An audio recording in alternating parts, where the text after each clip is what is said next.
নমস্কার, আমি রিয়ার রচনায় আপনাদের সাদরে আমন্ত্রণ জানাই। আশা করছি আপনারা সবাই ভালো আছেন ও সুস্থ আছেন। এই শিউলি ফুল গাছগুলো দেখছেন কত ফুল ফুটেছে। আমি বাড়িতে চলে এসেছি। দুর্গাপুজোর সময় আমি বাড়িতে আসতে পারিনি, তাই এই কালী পুজোর আগে আমি বাড়িতে চলে এসেছি। আর আমি বাড়িতে এসেছি বলে দেখুন আমার বাবা এখানে কিছু ডাব পাড়তে শুরু করেছে। বাবা এই ডাবগুলো আমাদের জন্যই রেখে দিয়েছিল যাতে আমরা এসে খেতে পারি, ওই জন্য বাবা দেখুন এখন এগুলো পাড়তে শুরু করেছে। আপনারা আগেই দেখেছিলেন আমাদের দুটো নারকেল গাছ আছে, সেই দুটো থেকেই কিছুটা বাবা ও কিছুটা হিমাংশু এখানে পেরে দিয়েছে।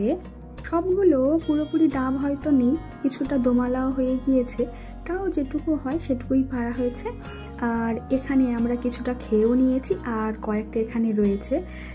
আমি ও কিয়া আমরা দুজনেই কিন্তু ডাব খেতে খুব ভালোবাসি, বাবা ওই জন্যই এগুলো রেখেছিল। আর কালী পুজোর দিন দেখুন এই হচ্ছে আমাদের দুপুরের মেনু।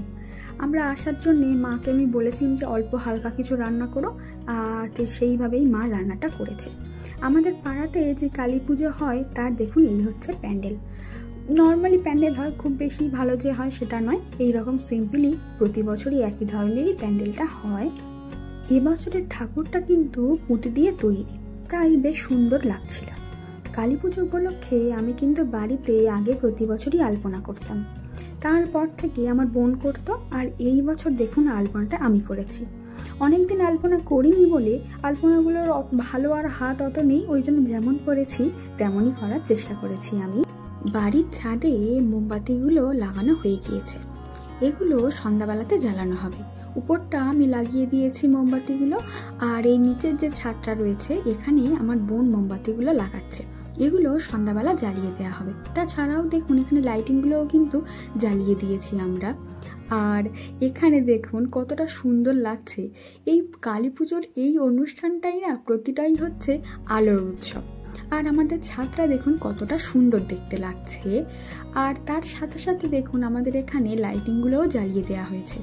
এখানে কাছে থেকে হয়তো অতটা ভালো লাগছে না, কিন্তু দূর থেকে এটা দেখুন দেখতে কতটা সুন্দর লাগছে। গোটা পাড়াটাতেই দেখুন প্রায় সবাই নিজেদের বাড়িতে এরকম লাইটিং লাগিয়েছে।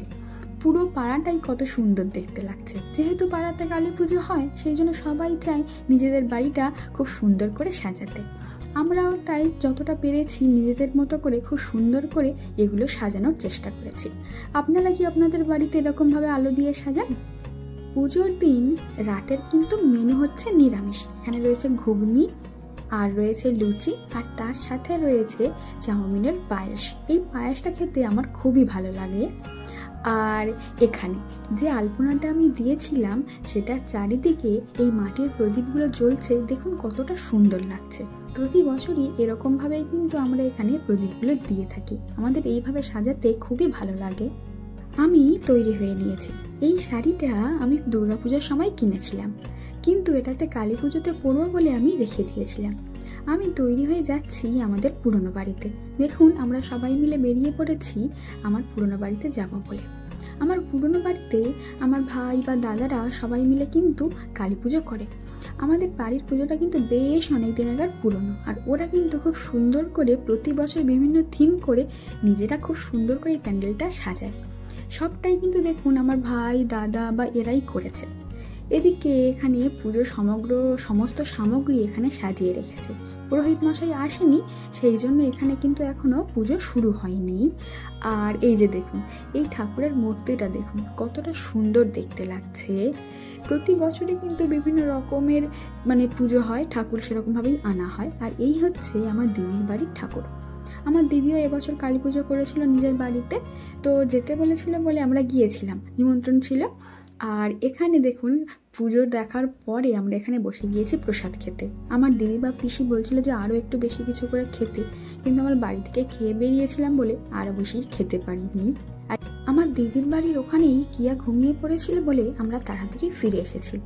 ফেরার পথে আমি দেখুন ঠাকুরটা দেখতে এসেছি, তখন অন্ধকার ছিল বলে অতটা ভালো বোঝা যাচ্ছিল না। এখন কতটা সুন্দর লাগছে মা কালীকে দেখতে। আর এদিকে অনেকে এখানে পুজো দিচ্ছে। পরের দিন সকালে দেখুন এখানে বেশ কিছু খেলাধুলা হচ্ছে।